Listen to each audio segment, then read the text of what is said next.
সুপ্রভাত সবাইকে। সবাই কেমন আছো?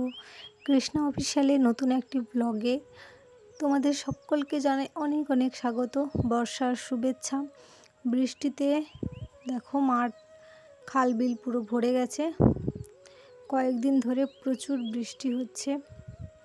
তো যাই হোক, আমি ভাবলাম যে চলো বৃষ্টির একটা দিন তোমাদের সঙ্গে শেয়ার করি। তো দেখো কী অবস্থা, এদিকে জল পুরো পুকুরে ভরে গেছে। আর ওদিকে কিন্তু সারা রাত ধরে আমাদের বাড়িতে একদিকে মোটর বসিয়ে রাখা হয়েছে জলগুলো বেয়ে দেওয়ার জন্য, নাহলে পুকুর বাড়ি সবই ভরে যাবে। তো পুরো ব্লগটি দেখতে থাকো, আশা করছি তোমাদের খুবই ভালো লাগবে। ঘর মোছা ঠিক মতো হয়নি, মানে ঘর মুছতে গেলেই হচ্ছে ফেটে যাচ্ছে, যেহেতু মাটি তো তাই, আর টোল উঠে যাচ্ছে, মাটি উঠে যাচ্ছে, তাই দেওয়া হয়নি। সকাল সকাল তো বৃষ্টি পড়ছিল দেখলে, তারপরে দেখলাম বেশ ভালোই চড়া একদম রোদ বেরিয়েছে। তো ভাবলাম মোটামুটি তো ঘরের সমস্ত কাজ সবাই মিলে শেষ করে ফেলেছি। তো এখন ঘর মুছবো, ভাবলাম তো চলো দেওয়ালও ভালো করে মুছে নিই। তাই ওই দিকে দেওয়াল ভালো করে মুছে নিয়েছি, এখন উনুনটাও ভালো করে মুছে নিচ্ছি। আমাদের বাড়িতে কিন্তু রাত্রে তো উনুন মুছে রাখা হয়, পরের দিন সকালেও কিন্তু উনুনকে ভালোভাবে মুছে রাখা হয়। আর মাটির ঘর তো বলেইছি, যতই মুছি করবে ততই কিন্তু ভালো লাগে দেখতে। তো চলো, ওদিকে রান্নাঘর কিন্তু আমার মোছা শেষ হয়ে গেছে। তো এদিকে ভেতরের দাওয়াটাও মুছে নিই। দেখতেই পাচ্ছ এই যে মাটি উঠে উঠে গেছে, কারণ বর্ষা ফলে কি হয়েছে, মাটি সব এরমভাবে যতই এর উপর দিয়ে চলা হয়েছে ততই এরমভাবে মাটি উঠে গেছে। কি করব বলো, মাটি সব ফেটে ফেটে যাচ্ছে। তো আজ রোদ বেরিয়েছে, তাই ভাবলাম চলো ভালো করে একটু মুছে নিই। আর শুকিয়ে গেলে কিন্তু কোনো সমস্যা হবে না, আর এভাবে মাটি উঠবে না। তো তোমাদেরও কি বর্ষায় এমন অবস্থা, একটু কমেন্ট করে জানিও।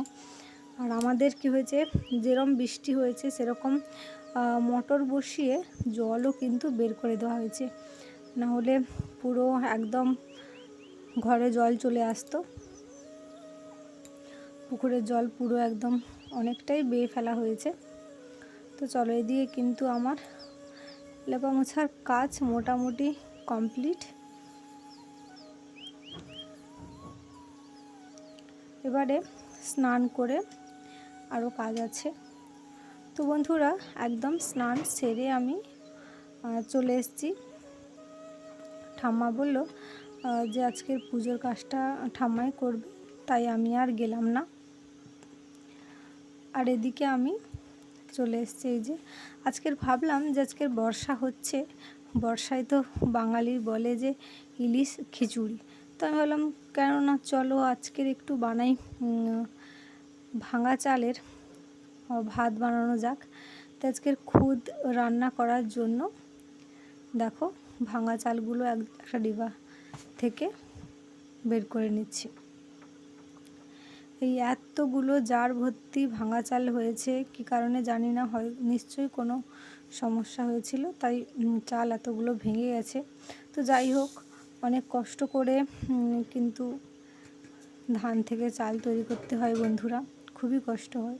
যাদের বাড়িতে আছে তারা তো জানেই যে কতটা কষ্ট লাগে। তো এগুলোকে নষ্ট করার মানসিকতা আমার হয়নি।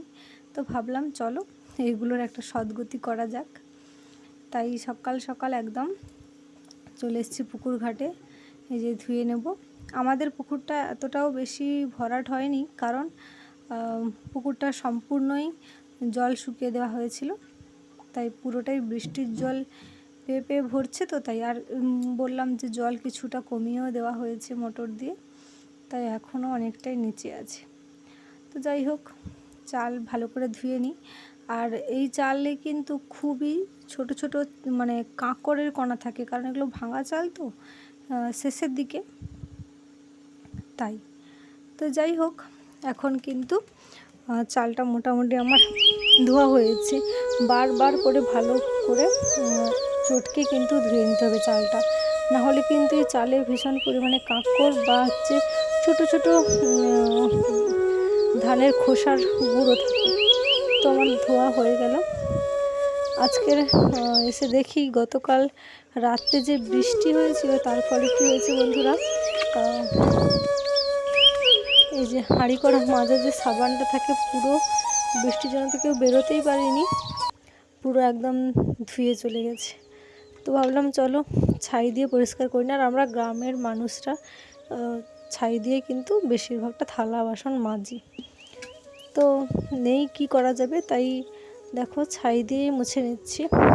ছাই দিয়ে থালা বাসন মাজলে কিন্তু ভালো পরিষ্কারও হয়, খুব খারাপ বলবো না, কিন্তু একটা এই যে হাইজিনের ব্যাপার থাকে ওইটা থাকে না আর কি, আর কিছুই নয়।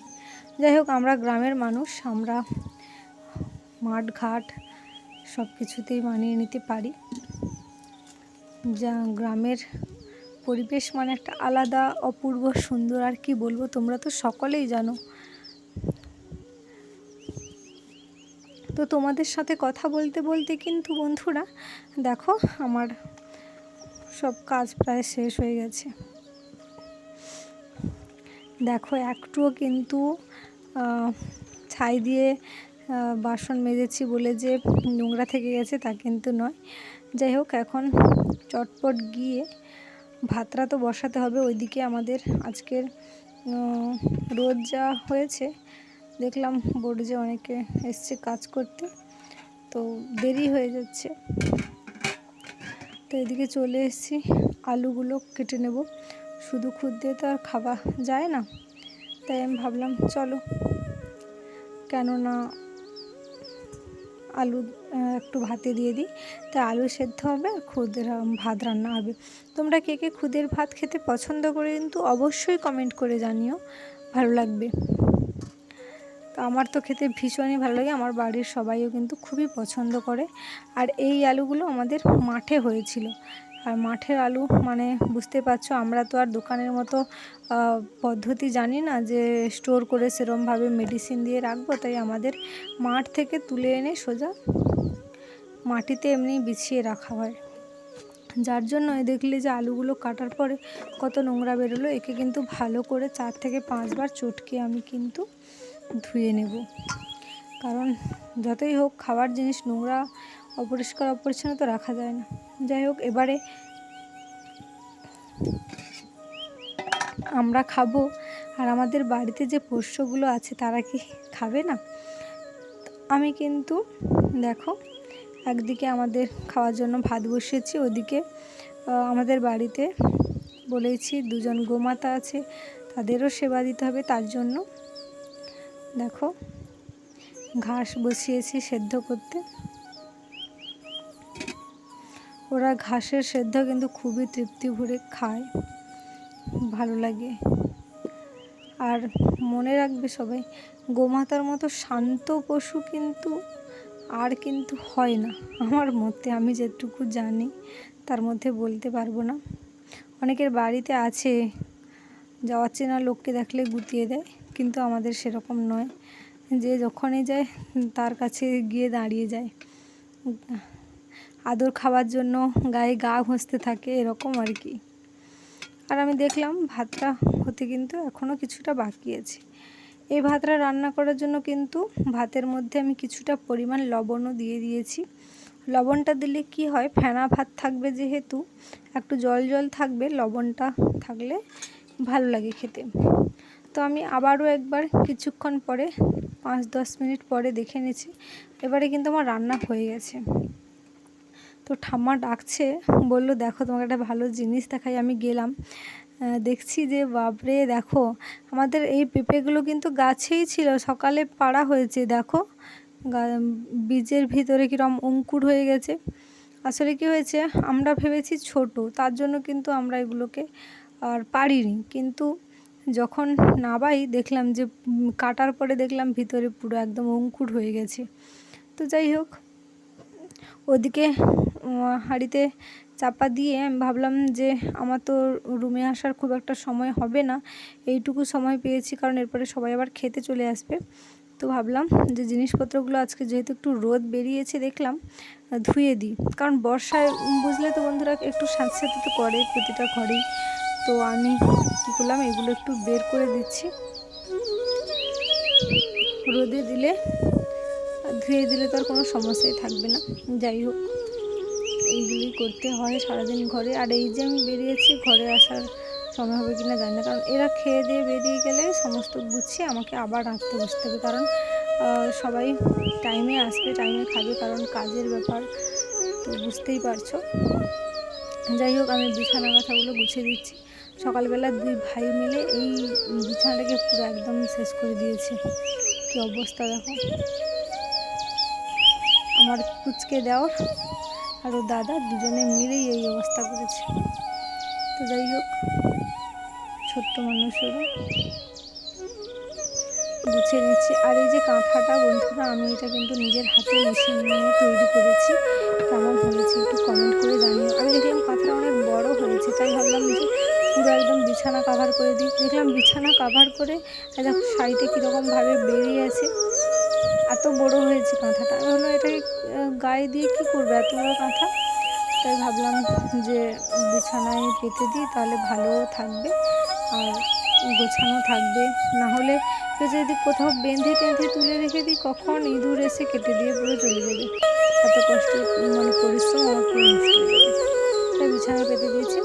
এখন প্রায় বাজে 10:30 মতো। সবাই খাওয়া দাওয়া করে একদম চলে গেছে। আমিও আবার স্নান টান সেরে চলে এসেছি রান্না করার জন্য। আজকে বিশেষ যে কিছু রান্না করবো তা না, ঝিঙে ঝোল করবো ভাবলাম, আর একটা এমনি চচ্চড়ি তরকারি মতন করবো। ওদিকে ঠাম্মাও এসছে, বলে তুমি রান্না বসো, আমি সবজি কেটে দিচ্ছি।